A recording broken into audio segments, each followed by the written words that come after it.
think one of the only things that I would think of that is often overlooked in this scenario is the talent picture. The stuff we do, the infrastructure that we manage on the client side and on our side requires skilled labor, and there's a shortage of skilled labor. It's hard to retain skilled labor if they're really good. And a lot of times that's another thing that people miss when they're talking about long-term energy management is they assume that person that has all the knowledge is going to be there in crisis. And a lot of times that person might not be there. That transfer of knowledge might not occur.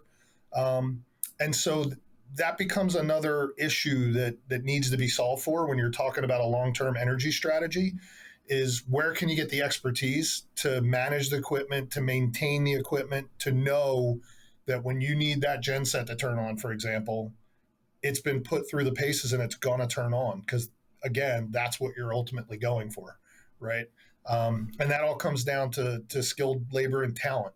And I think that's something that oftentimes gets overlooked that I think is worth mentioning.